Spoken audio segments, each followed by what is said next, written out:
Be kind, for everyone you meet is fighting a great battle.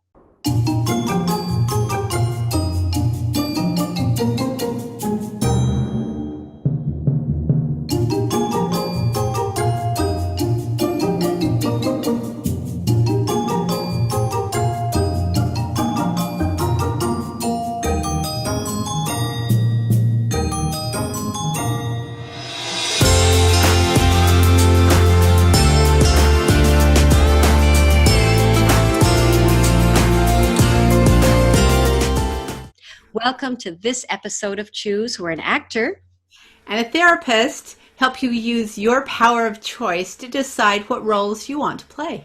on this stage of life. I'm Cindy Barlow, the actor, And I'm Wendy Rawlings, the therapist. and our mission is to remind you that you can't choose your challenges, but You can choose your response. In every episode of Choose, we're about solutions. So we give you a tool that you can use every time. And today we've got a great one that we'll talk about in just a few minutes. Yeah. Yes. Today, Wendy and I are actually beginning a series of video casts addressing the roles we cast ourselves in and the roles that we cast others in. You know, most of us don't think about it, but we're constantly casting ourselves in different roles every day. And in every scene of our play, our daily life play, we play different roles. For instance, I can play the role of a mother, a daughter, a sister, and I can even play that role in the same time and in the same hour. Every role I play, I am creating my character. And in acting, we say that character is action, and this means that the character is revealed not by what they think about themselves, but what they say and what they do. So, like when an actor goes to an audition, very often there is a casting director there, and they will look at that person and cast that person in the kind of role that they see them in. And more often than not, actors are cast in the same roles again and again, and we call this typecasting. And a lot of actors don't love that, but that is one of the things that happens. In my own life, however, I am doing the one that's casting, and I can cast myself. I can typecast myself just like other people can typecast me. In fact, I've played certain roles my whole life, and I may not think that I could cast myself in any other role besides that one. So in therapy, we call this typecasting self-limiting beliefs. And we're going to talk about how we can change those. Because if you've ever had the situation where you say to yourself, how come this keeps happening to me? It happens over and over and over again. It's because our self-limiting beliefs have created a story or a script that we unconsciously go by because we've typecast ourselves in a certain role, and we write that script for ourselves over and over again. That's right. And sometimes people cast us in roles that we don't want to play. And we actually think we have to play those roles just to get validation or love. And often we're not even conscious that they've typecasted us or we've typecasted ourselves, because sometimes we do and play these roles unconsciously. So today, Wendy is going to show us a tool that she uses in her therapy practice that can quickly help a person see what self-limiting roles that they're playing and cast themselves or recast themselves in roles that they actually want to play, roles in which we feel like we're growing and we're not holding ourselves back. So, Wendy. Well, one of the biggest ways that we end up typecasting ourselves or creating a script for ourselves that isn't useful later on is that we believe something about our life or about ourselves or other people in childhood when we have fewer resources and fewer experiences. And so a lot of our script and our typecasting goes clear back to when we were young. And so as Cindy and I were talking about this, we came up with a kind of a funny experience that happened to her when we were growing up together. And so we're going to use that. We'll let Cindy be the client, the demonstration person in this thing. And so Cindy, tell us for a minute what that experience was. Okay, so when Wendy had asked me about an experience that I typecast myself in, one of them is being the outsider. And so how, when you feel like you're the outsider, how do you feel? I feel lonely, Lonely? sad. Um, my self-esteem feels sort of crushed, confused, super confused. Like, how do people do this? Yeah, yeah. Yeah. And where do you get those feelings primarily? Where do they live in your body? I think a lot right here, Okay, my right in heart. the chest, throat, heart area. Okay. And what thoughts do you have?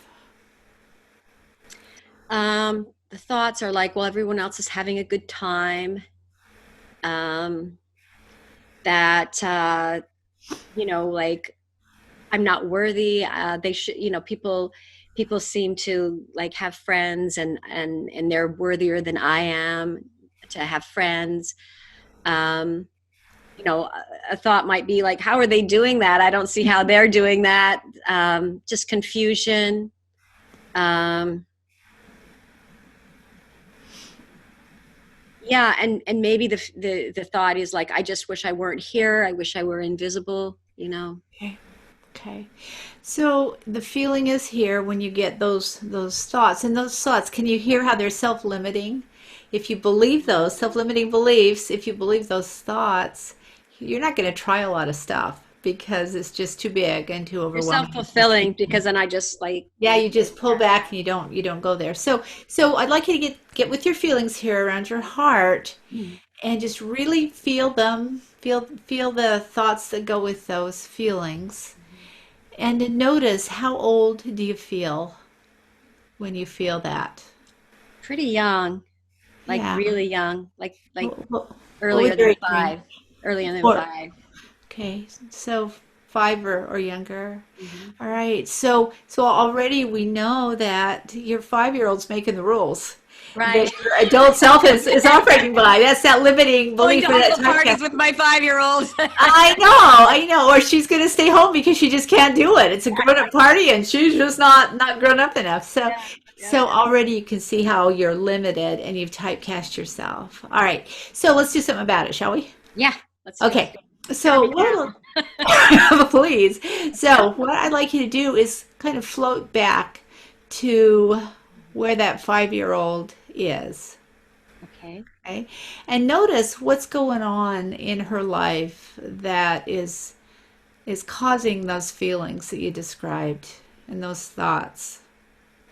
Well, the image that I get is me in my bed alone at night. So I'm number 3 in our family. So my sister and our other sister, Debbie, shared a room next door, and I was alone in my room by myself. And you guys are in there having such a good We time. were And making I a was lot of like, noise, weren't we? Yeah, yeah, yeah. yeah, So of course you felt left out, right? yeah, And in yeah. your 5-year-old mind, you're thinking all of those things. Yeah, And times when I wanted to join you guys, you're like, Cindy, you're too young. You can't yeah. do this. So I just felt, like too young, and that I couldn't be a part of it. You Mhm. guys were so cool. Oh, if that were only true. I have my own self-limiting beliefs about that one. But so you felt like you couldn't join, and then it was reinforced by us telling you that you could not join. Right, And right. so as a 5-year-old, not understanding how things work and not having enough experience in life, you believed that was the truth. And that belief hasn't been challenged. And until we challenge that belief and go, oh, well, let's look at it through a grown-up lens. We're stuck there, and we only realize it when we start to question things Right. and question our typecasts or our limiting beliefs. So as your grown up looks at your little girl in her bed feeling sad, Mhm. what is your reaction to her? How do you feel towards her? Well, first of all, I could just see her just being like, I'm so angry. I'm so, and she's like, this isn't fair. This is not fair. Um, but I just see how sad she is, Yeah. and how lonely she feels, and she feels trapped, like she can't get out of it. Like There's it's nothing she knows like how to do. hopeless. Nothing she knows Yeah. how to do. And Yeah. hopeless. Yeah. Yeah. Okay. So, as the grown up, you know how the story ends. I do. And I so get to she be I get to doesn't. be on a podcast with you and be super cool. Yeah, that's a new story you told yourself. So you know how the story ends, and so what I'd like you to do is just to go down to her level, look at her straight in the eyes, and comfort her, and introduce her. Introduce yourself to her as the person she grows up to become. Yeah. And what's her reaction to that? Um,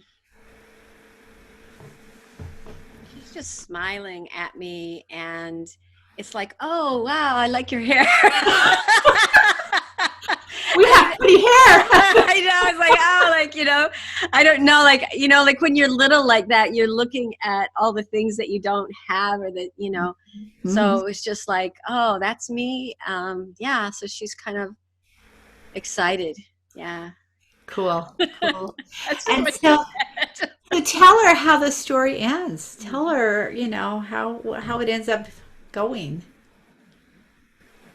Hmm. Yeah. When I tell her that,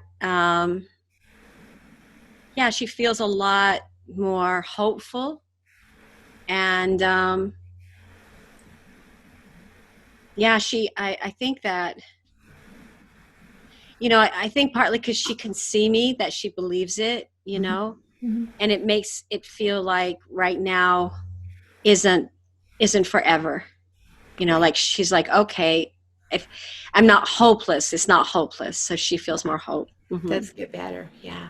So at this juncture, you could do one or two things and discuss it with her. You can either leave her there and you could come visit her and talk with her and help her grow up and educate her as to what life is in 2020, or you can just take her with you to your space. She wants to come with me, I All think. right, all Yeah. right. So you can pick her up, you can hold her hand, but just take her to where you are. I just see her reaching out and putting her arms around me and just like wanting to be carried. All right, so There. Yeah. carry her to now. Yeah. And create a place in your mind, in your inscape for her, and just together, it just instantly manifests. Okay. And it's her very own place. And she can have her sisters there if she wants them. If she's smart, she won't. No, that's my smart aleckness here. But just create the place that she's comfortable.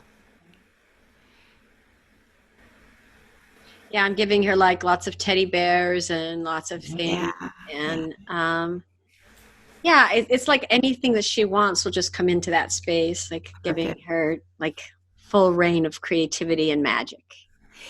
That's wonderful. And then the other big thing is that you're going to be there and you'll visit with her a lot. You'll help her grow up. You'll explain the world to her so she's not confused like you described her as feeling earlier.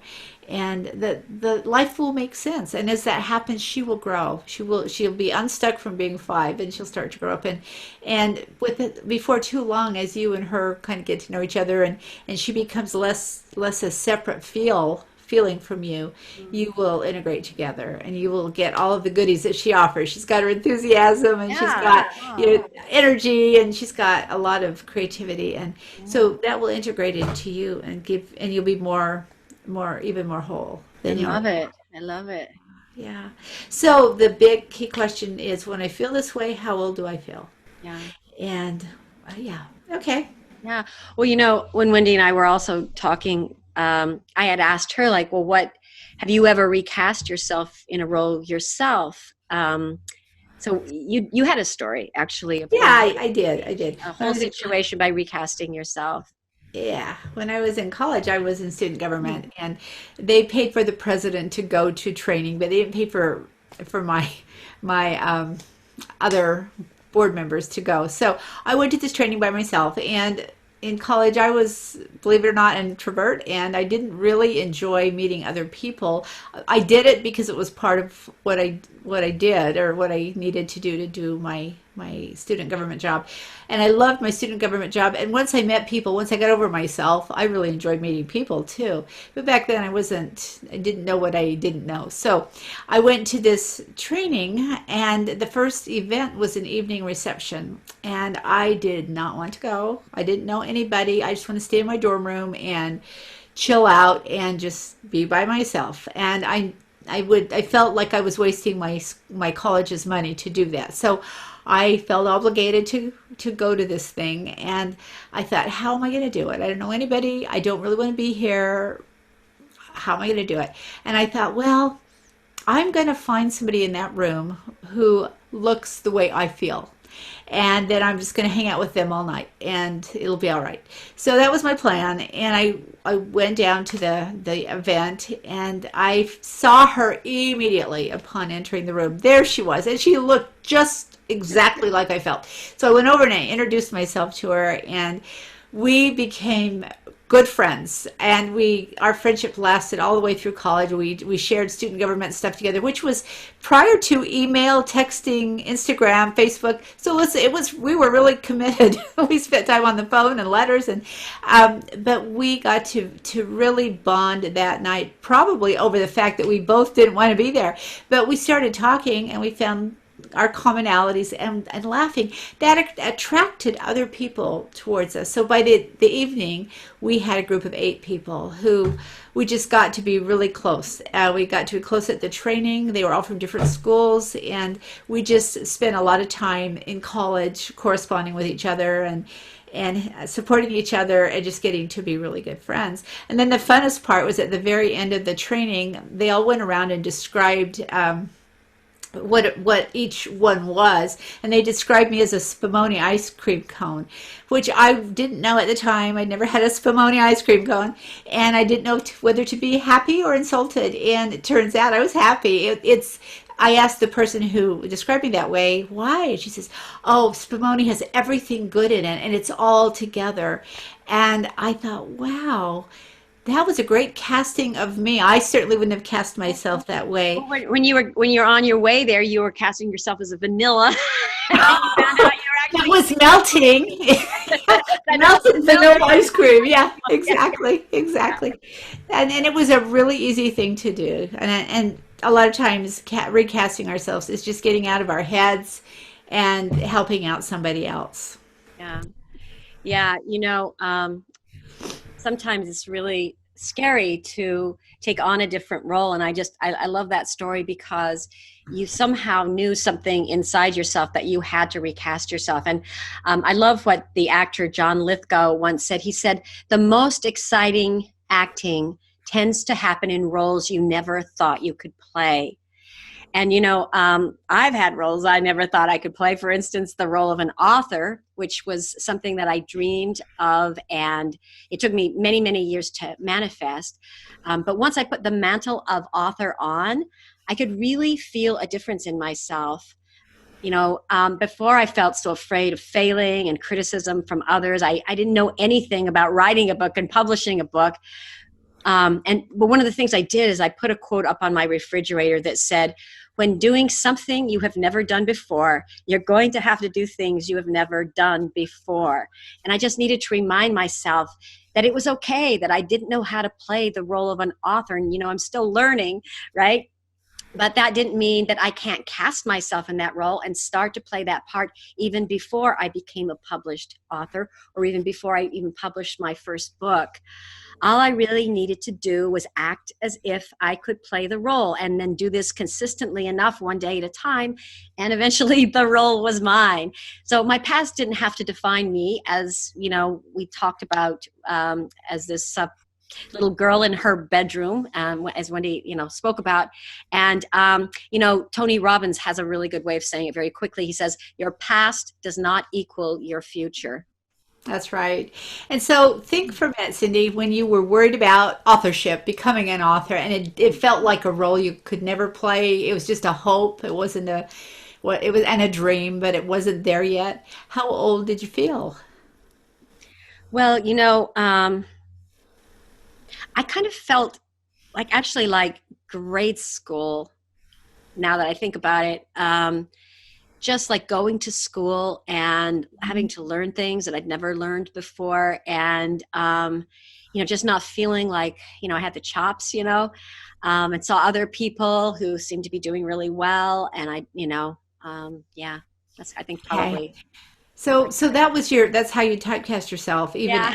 and so you sit down and you think of that little grade school girl trying to compose a book, and that's pretty overwhelming, isn't it? It totally is. And so we organize around our belief systems, and you obviously upgraded your belief system to get that Little book by out. little, but it Yeah, only really happened when I started acting as if I could play that yeah, role. And yeah. it didn't come like overnight. It would just took some time, And we but hear by that. believing I could do it or just keep going. Yeah. Yeah, and believing. So you changed your self-limiting beliefs to a belief that I can do this. I can Yeah. keep going. I can, yeah. Whatever you told yourself, it worked, and it upgraded you from grade school to adulthood. And you could go back and do that exercise that we did with your 5-year-old Yeah. with your I'm grade school thinking that I self. will. Yeah, because Yeah, I think that would be really helpful. yeah. Yeah. It, Yeah. it gets rid of a lot of our jitters and our self-doubt, and it creates actually more truth in our life because limiting beliefs are limiting, and they're not usually organized around truth. They Mhm. are organized maybe around old truths or old insecurities or even our fears, but they're really not organized around the best truth that we have or that we can tell Well, ourselves. and sometimes we hold on to the casting that we've given ourselves because it's a story that we're familiar with Mm, or that allows us to be a victim and just hold on to our victimhood and say, see, there's a reason, rather yeah, than saying, I want to be the victor rather than the victim. yeah. Well, and it's an identity, sometimes it's the devil you know versus the devil you Exactly. don't. And so we hear the term fake it till you make it. Yep. And and some people say, well, that's just not authentic. And I get where they're coming from, but I also believe sometimes it is authentic. So I don't think we can fake it without some authenticity because no one would believe us, including ourselves. So at some point in time, and we all suffer, I think, from something called the imposter syndrome, where we feel like, wow, if you Right. really knew me, you would Yes. not, you would not like me, listen to me, believe me, whatever. Well, you Uh, became Spumoni ice cream, right? oh, And God, you weren't yeah. even what you were, but you partly became that because you just recast yourself. Yeah, And it's that's when faking it till you make it, or just showing up to whatever is in front of you. is Yeah, is yeah, helpful. is a And way to if do you it. can Yeah. calm the fears by understanding they're not present fears, they were rooted in the past, it Hmm. really does help because you're not really faking anything. You're just updating No. yourself. Yeah, So, exactly. yeah. You're So we pushing we your update. started this. Oh, sorry. Yeah, Say like again. you said, you're updating I'm your hard becoming drive. Wendy 2.0 or 3.0 or whatever. Yeah, exactly. Updating my software. Uh, So we started this podcast with a quote by Ian McLaren, which I love. He said, I'll say it again, be kind, for everyone you meet is fighting a great battle, including ourselves. And we don't know what other people's battles are, but and sometimes we don't even know what ours are, but we can certainly delve into those and understand ourselves better because we are the casting director, we're the script writer, we're the director, and we're the actor, and we get to decide, if we will get to choose what roles and how we're going to play those roles. Yeah. And in your story, Wendy, what you did was you were kind to another person, and you could see what was going on with her, and then that really really changed the whole thing just by your kindness, and you saw that she was fighting just the same battle that you Yeah. were. This week we want to encourage you that if you are feeling uncomfortable in your day or in the role that you're playing, just stop and ask yourself, how old am I feeling right now? And like Wendy had asked me, if you're feeling younger than your age, determine what was going on back then and help your younger self feel confident by explaining the way that the story ended, just like I did, and what you learned, and help yourself recast yourself with all the strength and resources that you have now. And if you ask yourself how old do I feel, and I am my age or even older, some people feel super old, then that's when you explore what am I believing then about myself? For example, if I'm believing that I'm less than someone else or less than the situation, where did I get that? Why do I believe that? And do some self-talk and explore that belief and see, first of all, if it's true. It might be true 10 years ago, but it might not be true today. And second of all, is it helping you? And if it's not helping you, then what do you want to do with that belief? And what other belief might serve you better? Yes, yes. And really talk to yourself. Be the author of your script, the director of your story, and the star of your life. Play the hero. You can do it, just like Wendy did in her story. So as you hear that challenge from Cindy, what's your reaction? Do you believe you can do it? Do you know how to do it? Do you have any thoughts or doubts about it? Do you know what it takes to do it? If you have doubts, and most of us will, that's a limiting belief. That's typecasting. So then identify that typecasting, identify that limiting belief, and look at the resources that you have now that you did not have when you created that belief or that typecast for yourself. And let them go. Replace them with what is actual and true now. Do your software update. Become your version 2.0, 3.0, wherever you are. Yes, yes. And remember that when you are doing something you've never done before, you are going to have to do things you have never done before. So I would like to invite you to go to my website, cindyloubarlow.com, if you're interested in any further coaching or to participate in any of my online classes. And also check out my book on Amazon, Playing You, A Star is Born, where I do write about the hero's journey and how to create the characters you really want to play and the roles you really want to play. And you're welcome to visit my website, wendyrawlings.com. I always have stuff on it, and would love to have you visit. And until next time, remember that you can't choose your challenges, but you can choose your response. And you can choose the roles you want to play. So speaking of roles, join us next time where we move into the roles others cast us into and whether or not we want to play those roles or recast them. Also, please don't leave this page without subscribing. We want subscribers, and leave your suggestions for future shows in the comment section. Yes, please choose to interact with us. Until next time, thank you.